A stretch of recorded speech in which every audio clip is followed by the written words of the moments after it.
क्या क्या स्टेप है, आज प्रैक्टिकली हम देखते हैं एक स्क्रीनशॉट के हिसाब से। तो प्रैक्टिकली देखेंगे कि क्या कौन सी जगह पे क्या चीजें होती है। तो ये एक एजुकेशन वीडियो है, इसे आप इसी तरह से अंडरस्टैंड कर सकते हो। और यही स्टेप अगर आप फॉलो करते हो तो मैं आपको इतनी गारंटी दे सकता हूँ कि आप खुद से अपना रिफंड का स्टेटस चेक कर सकते हो, रिटर्न का व्यूज देख सकते हो। और अगर आपको रिटर्न अभी तक प्रोसेस हुआ है या नहीं, ये भी आप चेक कर सकते हो। और उसके लिए आप क्या करना चाहिए, ये भी आप इस वीडियो में देख सकते हो। तो देखिए, फर्स्ट ऑफ ऑल क्या होता है कि आपको अपने इनकम टैक्स पोर्टल पे जाके लॉग इन करना होता है। जैसे आप लॉग इन करते हो तो आपको ऐसा एक पेज आता है। इस पेज में क्या होगा, आपका डैशबोर्ड बनता है, ई फाइलिंग होता है, ऑथोराइजेशन होता है, ऑथोराइजिंग पार्टनर्स होता है, सर्विसेज होगा, एआईएस होगा, पेंडिंग एक्शंस होगा, ग्रेवियंस होगा और हेल्प होगा। तो यहाँ पे अगर आपका रिटर्न प्रोसेस हुआ है या नहीं, स्टेटस चेक करना है, तो क्या करोगे, हम डैशबोर्ड पे जाएंगे।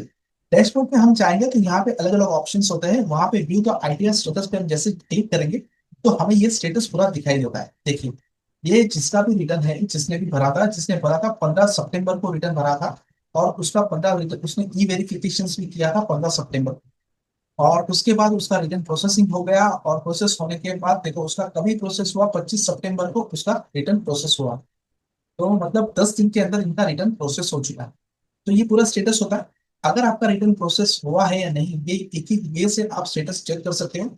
अगर आपका रिटर्न प्रोसेस नहीं हुआ है तो ये देखिए, रिटर्न फाइलिंग, फाइलिंग ऑन, मतलब जो जिनको आपने रिटर्न फाइल किया होगा वो, और ई वेरिफिकेशन किया होगा वो होगा। और उसके बाद अगर ये दो ऑप्शंस आपको नहीं दिखाई देते तो समझ लीजिए कि अभी तक आपका रिटर्न इनकम टैक्स डिपार्टमेंट में, सीपीसी बैंक में प्रोसेस हुआ नहीं, अंडर प्रोसेस में। तो उसके लिए आपको थोड़ा वेट करना पड़ेगा। ये जो चीजें हैं, ये लास्ट में मैं बताऊंगा क्या क्या चीज करनी है ताकि आपका रिटर्न प्रोसेस हो सकता है और आपको जल्दी से जल्दी रिफंड आ सकता है। इसके बाद देखिए, अगर आपको अपना रिफंड स्टेटस चेक करना है कि रिफंड आया है या नहीं है, रिफंड मुझे एलिजिबल हुआ है या नहीं, तो दूसरा ऑप्शन क्या है इसका, कि पहले तो आप जाइए इनकम टैक्स ई फाइलिंग में। ई फाइलिंग में जाने के उसमें जाएंगे आप, इनकम टैक्स रिटर्न में जाएंगे। उसमें आपको होगा view the file the returns. जैसे आप view the file the returns में जाते हो तो उधर आप क्लिक करोगे तो आपको तुरंत एक नया पॉपअप ओपन हो जाएगा। वहां पे आपको दिखेगा जितने साल से आप इनकम टैक्स रिटर्न भर रहे हो, ये सारी इंफॉर्मेशन यहाँ पे आपको दिख जाती है। कि देखो, जिसका मैंने रिटर्न लिया था उस पर्सन का, देखो 15 सितंबर को उसने रिटर्न फाइल किया था, 15 सितंबर को उसने ई वेरिफिकेशन किया था, और 25 सितंबर को उसका रिटर्न प्रोसेस होकर उसको रिफंड अकाउंट में आ गया था। एक 24 घंटे में रिफंड आ जाता है अभी तो ये पूरा प्रोसेस होता है, यहाँ पे पूरा आपको दिख जाता है। उसके अंदर एक ऑप्शन होता है, जब रिटर्न प्रोसेस हो जाता है तब आपको इंटीमेशन 1231 का इंटीमेशन ऑर्डर आता है। वो ऑर्डर आने के बाद उस ऑर्डर को आप ओपन करो। ओपन करने के बाद उसमें एग्जैक्ट आपको पता चल जाता है कि as per the income tax return और एज पर द हमने जो रिटर्न भरा है उसका कंपैरिजन होता है। और उसके हिसाब से आपको रिफंड मिल जाता है, रिफंड मिलता है। अगर आपकी कोई डिस्क्रिपेंसी हो तो आप रिवाइज भी रिटर्न कर सकते हो, या तो और भी आगे प्रोसेस कर सकते हो। उसका पूरा एक सिस्टम है। तो ये चीज सेकंड चीज है। उसके बाद क्या होगा कि जैसे आपने ये देख लिया, उसके बाद अगर आपको रिफंड इशू होता है तो आपको कुछ नहीं करना है, सर्विस में जाके नो योर रिफंड स्टेटस पे क्लिक करना है। जैसे ही यहाँ पे आप क्लिक करते हो तो आपको एक नए पेज पे ले जाएगा। जो नए पेज पे आपको नो योर रिफंड स्टेटस, यहाँ पे आपका पैन नंबर होता है और यहाँ पे आपका ईयर सिलेक्ट करना होता है। तो यहाँ पे आप जैसे ईयर आपका सिलेक्ट करते हो तो यहाँ पे आप सबमिट करने के बाद आपको कुछ इस तरह से एक पॉपअप मैसेज आता है। अगर आपके अंदर अकाउंट में रिफंड रिफंड आ जाता है या तो रिफंड इशू आपके नाम से हो चुका है, तो इस तरह से आपका रिफंड स्टेटस चेक किया जाता है। उसके बाद अगर आप इसके बाद अगर आप इसके अंदर ऑप्शंस होता है, अगर आपको रिफंड नहीं आ रहा है या रिफंड इशू हो चुका है पर रिफंड नहीं आ रहा है, तो उसके दूसरा रीजन ये है कि आपकी जो बैंक अकाउंट डिटेल है, जो बैंक अकाउंट डिटेल है उसमें देखो, ये दो बैंक अकाउंट है इसके अंदर। तो भी एक बैंक अकाउंट में आप रिफंड ले सकते हो। तो इसके अंदर क्या होता है कि एक बैंक होता है, उसके अंदर वैलिडेट वैलिडेट होता है रिस्ट्रिक्शंस ऑफ रिफंड। उसके बाद आपका मोबाइल नंबर और आपका ईमेल आईडी। मतलब ये क्या है कि ये आपका पूरा वेरिफिकेशन होता है। अगर इसके अंदर लिखा हुआ है रिस्ट्रिक्टेड द रिफंड्स, मतलब इसका ऑप्शन यही है कि आपका जो बैंक में जो पैन कार्ड है वो अपडेट नहीं हुआ है। जो केवाईसी अपडेट होती है हर टाइम, वैसे अपडेट नहीं हुआ, तो उसके वजह से भी रिफंड अटक जाता है। या तो फिर वो पोर्टल के हिसाब से मैच नहीं हो रहा, इसकी वजह से वो अटक जाता है। तो ये हरदम आपको ध्यान रखना है। देखो, ये दूसरी बैंक है, उसके अंदर आपका बैंक वैलिडेशन हो गया। इसमें आप ईवीसी ई वेरिफिकेशन भी कर सकते हो। इसमें आप एलिजिबल फॉर रिफंड के लिए भी हो, आपका मोबाइल नंबर और आपकी ईमेल आईडी, इसमें सब पूरा स्टेटस आता है जब आपका रिफंड इशू होता है तब।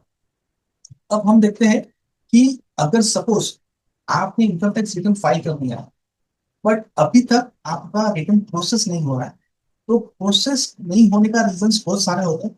या तो आपका रिटर्न, जो इनकम टैक्स डिपार्टमेंट के जो बैच होते हैं, बैच में जो बंडल्स ऑफ रिटर्न होते हैं, बैच होता है, उसके अंदर कहीं पे अटका हुआ, और प्रोसेस धीरे धीरे इनकम टैक्स डिपार्टमेंट उसको प्रोसेस कर रहे हैं। या तो सेकंड पॉइंट ऐसा है कि आपने जब रिटर्न भरा है तो कुछ ऐसी मिसलीडिंग इंफॉर्मेशन उसके अंदर डाली है जो एक्चुअली है नहीं। और हो सकता है कि आपने इनकम कम दिखाई है और इनकम टैक्स डिपार्टमेंट में जो एआईएस टीआईएस में ज्यादा दिखी है। तो वो केस अगर आपका स्क्रूटनी में हो, मतलब पानी स्क्रूटनी में हो, रिस्क फैक्टर में हो, तो भी हो सकता है कि आपका रिटर्न वहां पे प्रोसेस में अटक गया हो। मोस्टली ऐसा होगा नहीं। अगर आपने सही रिटर्न भरा होगा तो आपको ये प्रॉब्लम आने वाली नहीं। तो उसके बाद आपको क्या करना है कि जब भी आप, अगर आपने रिटर्न फाइल किया है और 1 से 2 महीना 3 महीना हो चुका है, बट आपका रिटर्न अभी तक प्रोसेस नहीं हुआ है, अभी तक कुछ उसका आपका कुछ उसका कोई अपडेट नहीं है, कुछ साइट पे कुछ इसकी अपडेट नहीं मिल रही है, तो उसके दो ऑप्शन है। या तो आप यहाँ पे जाके ग्रेवियंस में जाके सबमिट द ग्रेवियंस कर दो। ग्रेवियंस में जाके सबमिट द ग्रेवियंस में सबमिट द ग्रेवियंस में जाकर आपको यहाँ पे ई फाइलिंग्स में जाके जो ऑप्शन है वहां पे, ई फाइलिंग में ऑप्शन जो दिए रहेंगे रिफंड के लिए है या अदर्स के लिए, वहां पे आपको अपनी क्वेरी डालनी है और सबमिट करना है। तो ये मोस्टली क्या होता है कि ग्रेवियंस करने के बाद भी इतना जल्दी जवाब आता नहीं, टाइम लगता है। पर वो उनके साइड से ही वो प्रोसेस करते हैं और उनके पैच के हिसाब से प्रोसेस करके आपका रिफंड प्रोसेस होता है, रिटर्न भी प्रोसेस होता है। दूसरी चीज है कि आप ट्विटर पे जाके या उनके आईटी डिपार्टमेंट को या तो फिर इनकम टैक्स डिपार्टमेंट को पर्सनली आप मैसेज करते हो, तो वो लोग वहां पे भी वो वही मैसेज डालते हैं कि या वी आर टेक, हम तुम्हारे क्वेरी को ध्यान में ले रहे हैं और उसको हमने टेक्निकल पर्सन या तो सीटीसी में हमने उसको सेंड करके दिया हुआ है, जैसे अपडेट होगा आपको मैसेज आ जाएगा। तो ऐसा करके उनका एक मैसेज होता है। बट ये सब करने से भी कुछ इतना आपको वैल्यू नहीं मिलने वाला। तो मेरा मेरा कहने का मतलब यही है कि आप पेशेंस रखिए, और जैसा आपने रिटर्न भरा है तो उस रिटर्न को आप प्रोसेस होने दो।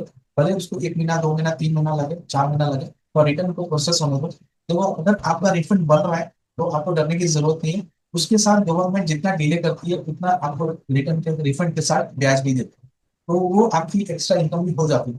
तो मेरे हिसाब से आपको, अगर ये सब प्रोसेस में नहीं पड़ना है, कुछ करना नहीं, तो आप वेट करिए और इनकम टैक्स के डिपार्टमेंट के हिसाब से उसे प्रोसेस करने दीजिए। तो उम्मीद करता हूँ कि ये वीडियो आपको पसंद आया होगा।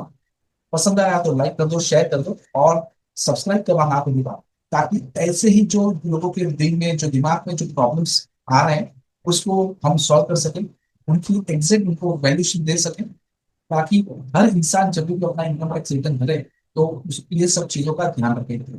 तब तक के लिए सीखते रहिए, सिखाते रहिए। जय